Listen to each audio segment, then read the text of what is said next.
আজকের নতুন ভিডিওতে সবাইকে স্বাগত জানাচ্ছি। আজকে আমরা মূলত জানব ন্যাশনাল ব্যাংকের বর্তমান অবস্থা এবং পূর্বে কেমন ছিল, কবে নাগাদ গ্রাহকগণ সম্পূর্ণ টাকা অর্থাৎ স্বাভাবিকভাবে তারা টাকা উত্তোলন করতে পারবেন, কি বলা হচ্ছে মূলত সরকারের পক্ষ থেকে, আর কি বলছেন কেন্দ্রীয় ব্যাংক, সেই সঙ্গে কি বলছেন গ্রাহকগণ, সেই সংক্রান্ত বিস্তারিত তথ্য জানাবো আজকে ভিডিওতে।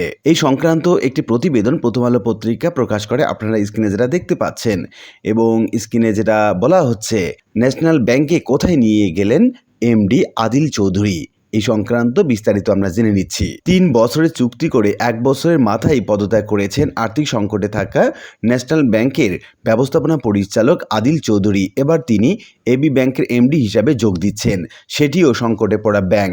তার নিয়োগ ইতোমধ্যে অনুমোদন করেছে বাংলাদেশ ব্যাংক। ন্যাশনাল ব্যাংকে যোগ দেওয়ার আগে আদিল চৌধুরী ব্যাংক এশিয়ার প্রেসিডেন্ট এবং ব্যবস্থাপনা পরিচালক হিসাবে দায়িত্ব পালন করেন। এদিকে আদিল চৌধুরীর সঙ্গে ন্যাশনাল ব্যাংক ছেড়ে এবি ব্যাংকে যাচ্ছেন আরও প্রায় ৩০ জন কর্মকর্তা, যাদের তিনি গত 1 বছরে বিভিন্ন ব্যাংক থেকে এই ব্যাংকে এনেছিলেন। ইতিমধ্যে তাদের নিয়োগপত্র দিয়েছে এবি ব্যাংক।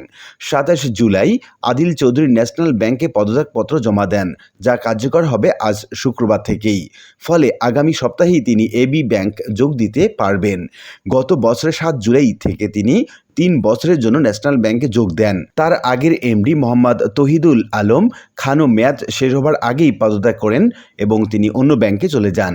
আদিল চৌধুরীকে ফোনে পাওয়া যায়নি, তবে ন্যাশনাল ব্যাংকের চেয়ারম্যান অধ্যাপক মেলিতা মেহজাবিন গতকাল বৃহস্পতিবার প্রথম আলোকে বলেন, এমডি পদত্যাগের কার্যকর হবে ৩১ জুলাই শুক্রবার থেকে। এখন আমরা নতুন এমডি নিয়োগ দেব। আমরা একজন ব্যক্তিকে খুঁজছি যিনি ব্যাংকের উন্নতির জন্য কাজ করে যাবেন এবং গ্রাহকের আস্থা ধরে রেখে খেলাপি ঋণ আদায়ে মনোযোগী হবেন। মেলিতা মেহজাবিনও আরও বলেন, যারা ব্যাংকে টাকা ফেরত দিচ্ছে না তাদের শাস্তির আওতায় আনা হবে। আওয়ামী লীগ সরকারের সময় দীর্ঘদিন ধরে ন্যাশনাল ব্যাংকের পরিচালনা পর্ষদ শিকদার গ্রুপের নিয়ন্ত্রণে ছিল। ২০২৪ সালে বাংলাদেশ ব্যাংকের হস্তক্ষেপের পর গ্রুপটি এই ব্যাংকের উপর তাদের নিয়ন্ত্রণ হারায়। এখন ব্যাংকটি পরিচালনায় যুক্ত রয়েছেন মাল্টিমোট গ্রুপ, হোসাব গ্রুপ এবং আরমানো গ্রুপের পরিবারের সদস্যরা। আগের অনিয়ম এবং লুটপাটের কারণে ব্যাংকটি এখনও সংকটে ভুগছে, যেমন খেলাপি ঋণের উচ্চ হার, টানা লোকসান এবং টাকা তুলতে গ্রাহকদের সমস্যা হচ্ছে ব্যাংকটিতে। ন্যাশনাল ব্যাংকের পরিচালনা পর্ষদে উত্থাপিত একটি নথি থেকে জানা যায়, গত 1 বছরের ব্যাংকটির সব সূচকে অবনতি হয়েছে। চলতি বছরের জুন পর্যন্ত এই ব্যাংক ঋণের সুদ থেকে আয় করেছে ৩০২ কোটি টাকা, যা গত বছরের একই সময়ে ছিল ৪৬০ কোটি টাকা। চলতি বছরের ৬ মাসে আমানতকারীদের সুদ বাবদ পরিশোধ করেছে ২,৩৪৩ কোটি টাকা। গত বছরের ঠিক একই সময়ে যা ছিল ২,২৩৯ কোটি টাকা। বিনিয়োগ থেকে ব্যাংকটি চলতি বছরে আয় করেছে ৪৬ কোটি টাকা, যা গত বছরে ছিল ৫৯১ কোটি টাকা। অন্যান্য পরিচালনার আয়ও কমেছে। ফলে সুদ, আয় ব্যয়ের ক্ষেত্রে ব্যাংকটি লোকসান গুনেছে ২,০৪২ কোটি টাকা।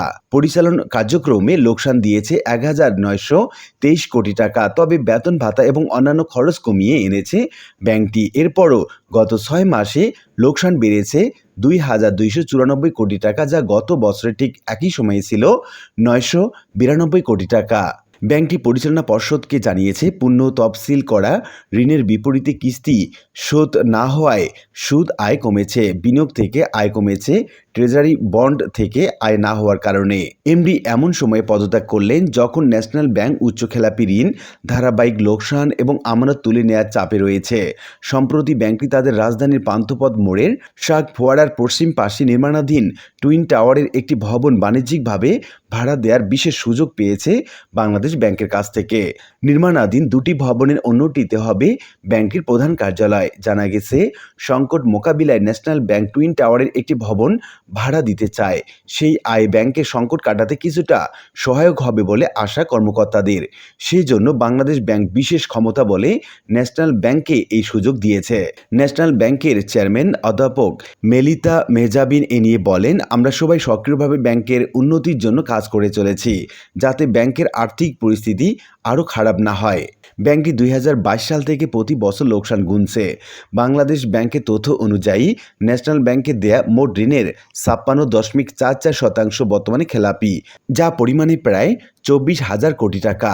ঋণের বিপরীতে নিরাপত্তা সঞ্চিতি ঘাটতি হয়েছে প্রায় 20,000 কোটি টাকা। 2024 সালে ব্যাংকটি 1,706 কোটি টাকা লোকসান করেছে এবং এখনও লোকসানে রয়েছে। ব্যাংকটির জ্যেষ্ঠ দুজন কর্মকর্তা প্রথম আলোকে বলেন, ন্যাশনাল ব্যাংকে এমন একজন এমডি প্রয়োজন যিনি ব্যাংকের শীর্ষ খেলাপি ঋণ গ্রাহকদের সঙ্গে ঘনিষ্ঠ যোগাযোগ রেখে টাকা আদায়ে উদ্যোগী হবেন।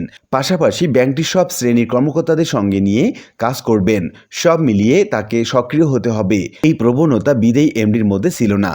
তো উল্লিখিত আলোচনা থেকে আমরা এটুকু বলতে পারি যে ন্যাশনাল ব্যাংকের বর্তমান অবস্থা আগের থেকেও করুণ এবং ন্যাশনাল ব্যাংক বর্তমান খুঁজছে এমন একজন এমডিকে যিনি মূলত এই ন্যাশনাল ব্যাংকে একটি দায়িত্বশীল ভূমিকা পালন করবেন এবং এই ব্যাংকটিকে উন্নতি শিখরে নিয়ে যাবেন এবং সে পর্যন্ত গ্রাহকদের ধৈর্য ধরার আহ্বান জানিয়েছেন ন্যাশনাল ব্যাংকের পক্ষ থেকে। আশা করি বিষয়টি বুঝতে পেরেছেন। আর আজকে ভিডিওটি এ পর্যন্ত। ভিডিওটি ভালো লাগলে লাইক কমেন্ট করতে ভুলবেন না। এরকম নিত্য নতুন ভিডিওর আপডেট পেতে চ্যানেলটি সাবস্ক্রাইব করে রাখুন। দেখা হবে অন্য কোনো ভিডিওতে। সে পর্যন্ত সবাই ভালো থাকবেন। ধন্যবাদ।